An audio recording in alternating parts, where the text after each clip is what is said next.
Kecamatan Sambikara Surabaya. Materinya adalah benteng dari godaan setan atau dari godaan jin. Dari perlindungan Allah dari godaan setan atau jin. A'udzubillahi minasyaitonir rajim. Bismillahirrahmanirrahim. Wal maqalatus saminatu wassalasuna, utawi makalah yang nomor 38. Anta bil akhbari, saking Imam Ka'ab al-akhbar, alimal jahil ulama'i, tegese panggonan fungsine piro-piro alim. Minal Yahudi, saking wong Yahudi, aslama kang manjing Islam, sapa Yahudi aslama kang manjing Islam sapa Ka'afi zaman Sayyidina Umar, ing dalam zamane Sayyidina Umar bin Khattab radhiyallahu anhu. Diceritakan dari Ka'ab al-Akhbar, seorang pendeta Yahudi yang masuk Islam pada zamannya Sayyidina Umar bin Khattab saat menjadi khalifah. Jadi maksudnya pendeta Yahudi ini pada zamannya Khalifah Sayyidina Umar bin Khattab, khalifah yang kedua.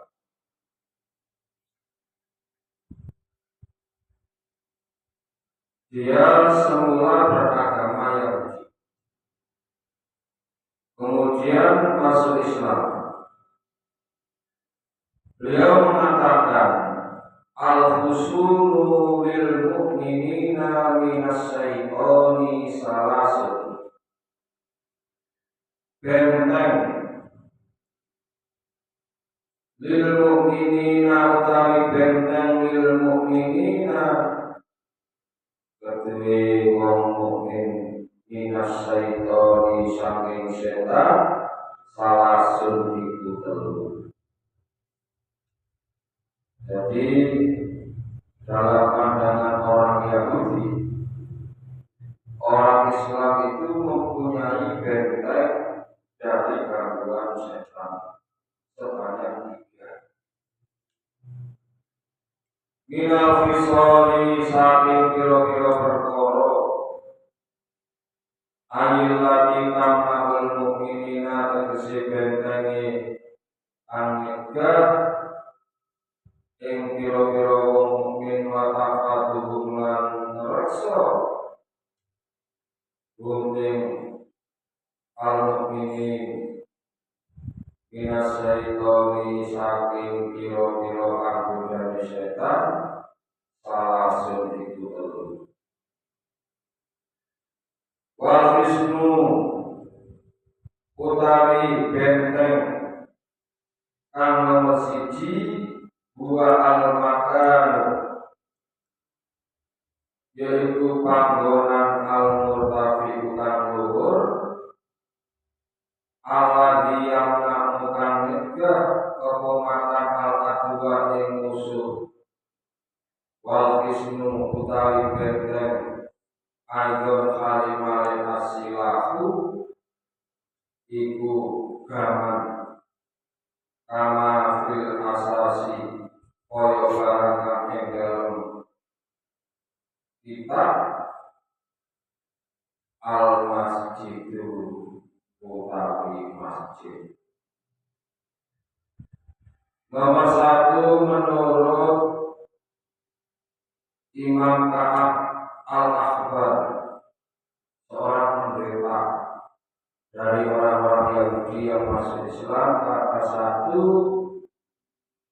umat Islam ini punya masjid. Memang dulu pada zaman-zaman orang-orang tua kita sebelum pembangunan masjid yang banyak dan musola yang banyak, dulu kita kan sering di tempat-tempat kita itu angker. Begitu masjid banyak, musola banyak, zaman berganti, maka tempat-tempat angker itu tidak ada. Dikarenakan apa? Karena lantunan-lantunan ada membuat mereka bangsa-bangsa jin yang mengganggu manusia, bahkan setan itu sendiri lari terpilih-pilih. Jadi yang pertama adalah karena adanya bangunan-bangunan musola atau masjid yang menggunakan adzan, sehingga mereka itu lari dari tempat-tempatnya. Li'annahu ma'alul dzakirina, karena sesungguhnya masjid itu panggonane wong sing mikir, wal malaikatu lan panggonane para malaikat. Batilullahi nomor loro, yang menjadikan benteng bagi orang muslim, orang yang beriman dari gangguan setan adalah zikrullah. La siyama apa maneh la haula wala quwata illa billah, zikir kang rupa kalimat la haula wala quwata illa billah. Fa inna syaitana mongko satemene setan iku yang kobidu mengkerep. Jadi setan itu ketika mendengarkan kalimat la haula wala quwata illa billah, dia sangat ketakutan. Ayat tapi tegese nyaman sapa setan. Wa yata'akhkharu lan mundur sapa setan. Ida sami'a biqaulihi ta'ala malikami krungu orang berikir lan Gusti Allah Ta'ala. Di antara zikir-zikir yang biasa kita lakukan adalah istighfar, kemudian sholawat, kemudian hasbunallah wa ni'mal wakil, ni'mal maula wa ni'man nasir, Allahu Akbar. Semuanya itu adalah sesuatu yang ditakuti oleh bangsa-bangsa setan. Karena itu bagi seorang muslim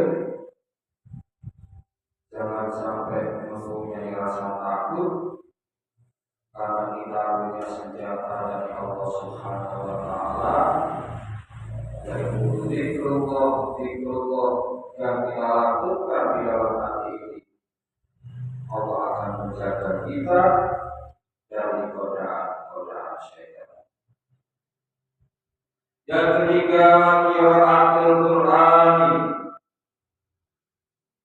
utawi bacaan Al-Qur'an.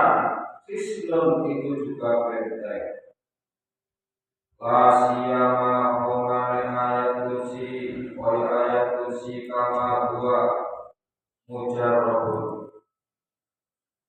Jadi baca Al-Quran di antaranya yang bisa menetralkan adalah ayat kursi. Kemudian sejarah turunnya ayat atau surat Al-Falaq dan An-Nas. A'udzubillahi minasyaitonirrajim. Bismillahirrahmanirrahim. Qul a'udzu birabbin nas, malikin nas, ilahin nas, min syarril waswasil khannas alladzi yuwaswisu fi sudurin nas minal jinnati wal nas.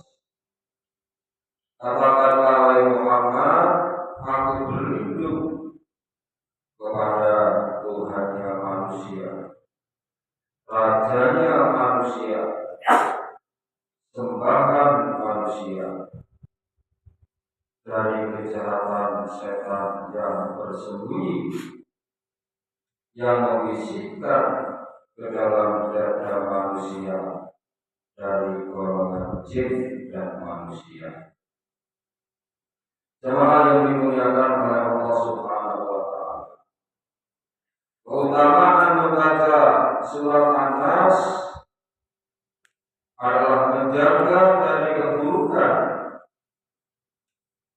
bagaimana suatu hadis yang diriwayatkan oleh Imam Ahmad dan Imam Tirmidzi dari Abdullah bin Ubaid, Rasulullah Shallallahu Alaihi Wasallam bersabda, bacalah Qul huwallahu ahad dan surat Al-Mu'awwidhataini, yaitu surat An-Nas dan surat Al-Falaq, di sore hari dan di pagi hari sebanyak 3 kali. Kayak subuh dulu, nanti maghrib dulu, Qul dulu, Falaq dulu, An-Nas dulu, mungkin waktu maghrib ini dulu. Niscaya engkau akan terjaga dari segala sesuatu keburukan, dari segala gangguan setan dan segala makhluk dari Allah Subhanahu wa Ta'ala. Kemudian keutamaan surat An-Nas yang kedua adalah mengobati penyakit. Di surat An-Nas juga dapat memberikan manfaat sebagai obat ketika sakit.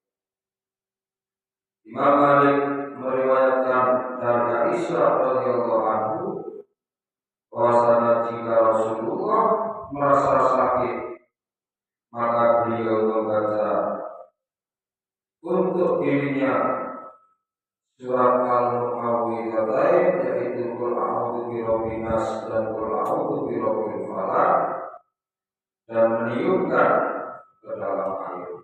Dan ketika rasa sakitnya semakin parah, maka kata Sayyidina Aisyah, aku yang membacakannya kepada beliau surat Al-Mu'awwidhatain.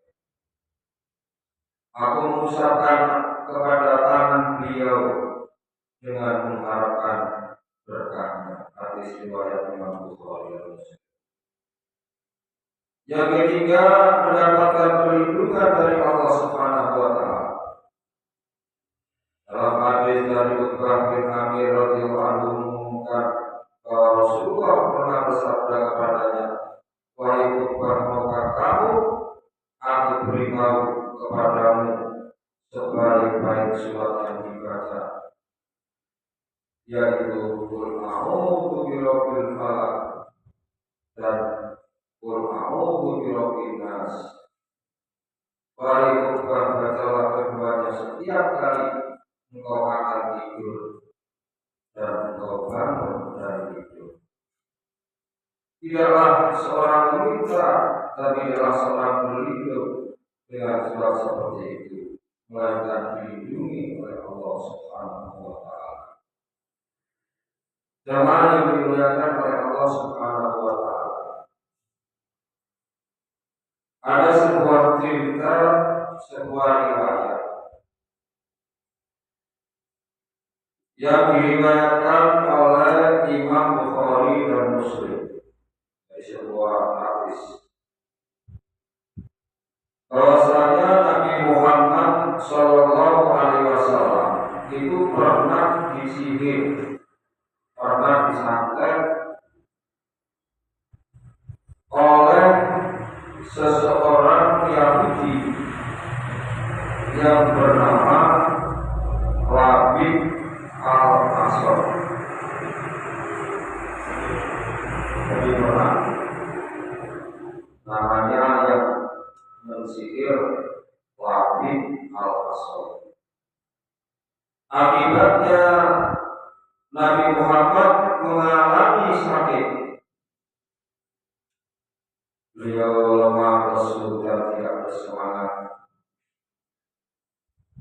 Beliau juga mengalami halusinasi, padahal dia tidak melakukan apa-apa. Jadi kayak sukmanya melakukan sesuatu sama kemari seperti orang warga sukma.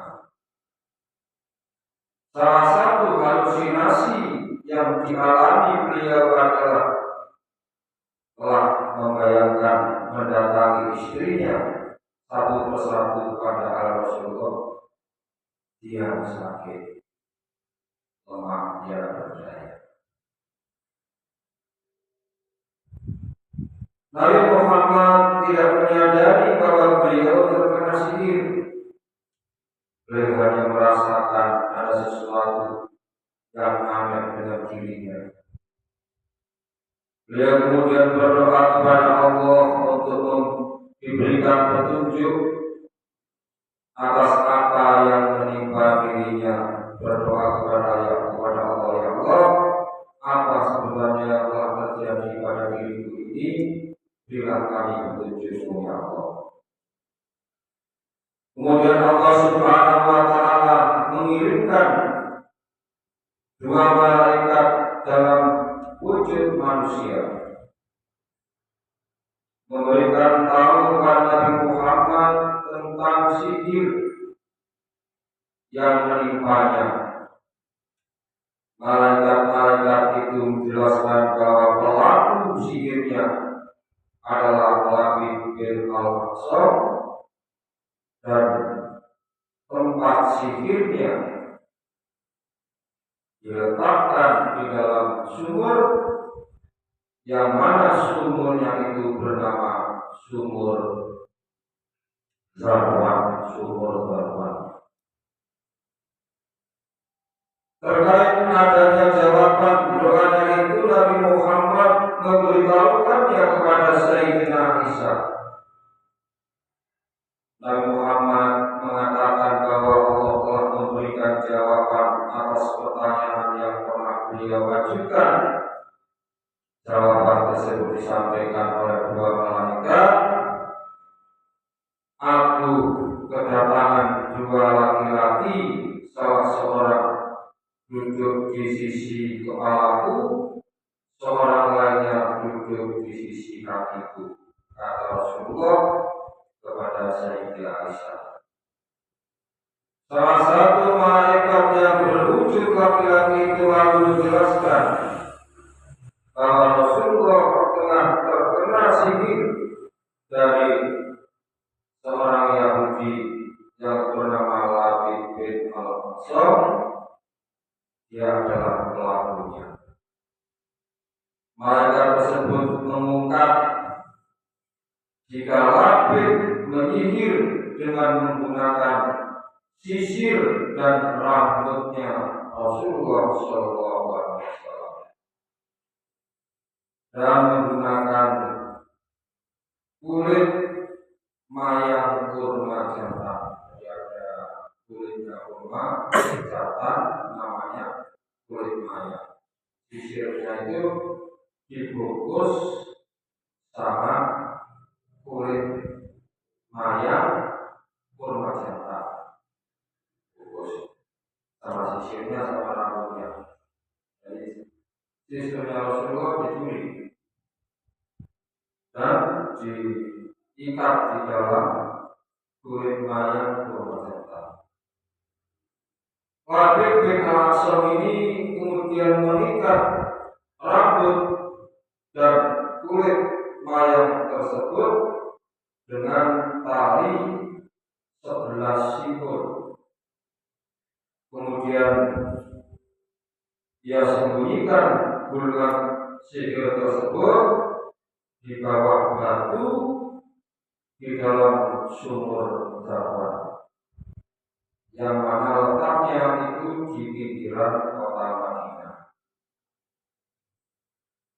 Nabi Muhammad lalu memerintahkan kepada sahabat-sahabatnya untuk mendatangi sumur Darwan tersebut.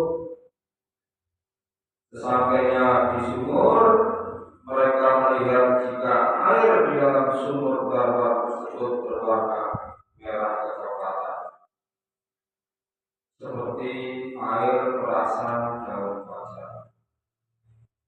Sementara kepala mayangnya seperti kepala hantu atau setan. Bentuk mayangnya tersebut kepala.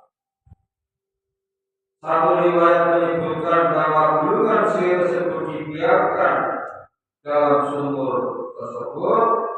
Nabi Muhammad SAW tidak meminta untuk mengangkatnya karena Allah Subhanahu wa Ta'ala telah menyebutkannya. Beliau juga tidak suka menyebabkan keburukan kepada orang lain. Sementara riwayat lain menyebutkan gulungan sihir tersebut diangkat oleh para sahabat dari dalam sumur tersebut. Setelah diangkat, dibakar, ternyata ke-11 tali tersebut sulit untuk dilepaskan. Akhirnya turunlah surat An-Nas, diturunkan kepada Rasulullah SAW, juga surat Al-Falaq. Dan ketika dibacakan surat tersebut kepada Rasulullah, maka pukul itu terlepas satu persatu sampai dibaca 11 kali.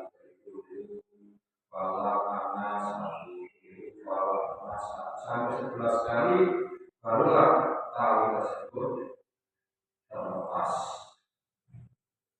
Lalu Rasulullah SAW menyuruh menutup sumur Darwan tersebut, dan Rasulullah kemudian kembali sehat kembali. Itulah sejarah diturunkannya surat An-Nas Al-Falaq, dan ada yang mengatakan bersamaan dengan surat Al-Ikhlas.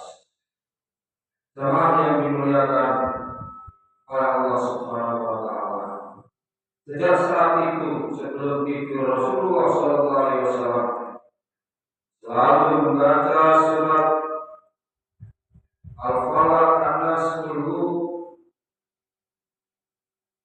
sebelum tidur dan sesudah tidur. Tidak lain hanyalah untuk melindungi dari hal-hal yang tidak diinginkan seperti sihir tersebut. Seandainya beliau sakit parah, maka istrinya Aisyah yang membacakan surat-surat tersebut dan mengusapkannya ke tubuh Rasulullah SAW. Jemaah yang dimuliakan oleh Allah Subhanahu wa Ta'ala, maka kesimpulan pada pengajian pagi hari ini yaitu benteng perlindungan umat Islam, umat yang beriman dari gangguan setan. Yang pertama adalah dianjurkan bagi umat Islam untuk membaca kulhu al-falak anas al-kursi sebelum tidur dan sesudah tidur, juga sebelum sholat dan sesudah sholat.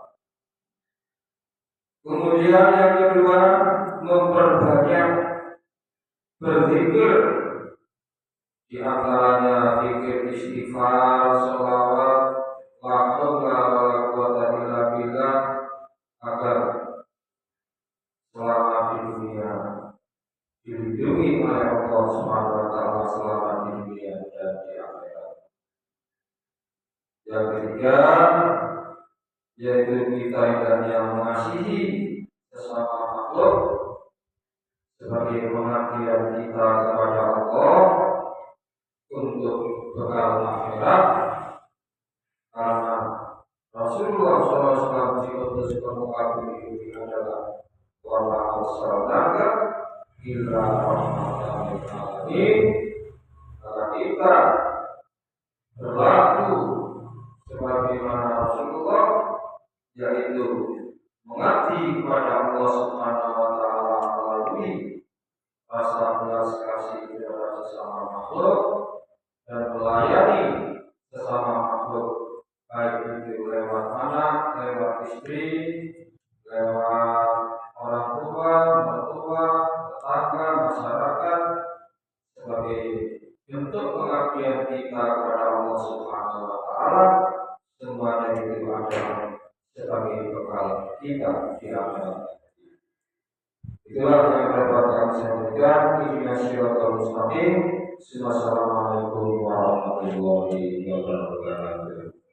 Allahumma sholli ala Muhammad ya Rabbi sholli alaihi wasallim. Sallallahu rabbuna ala nuril mubin Ahmad al-Mustafa Sayyidil Mursalin wa ala alihi sahbihi ajma'in.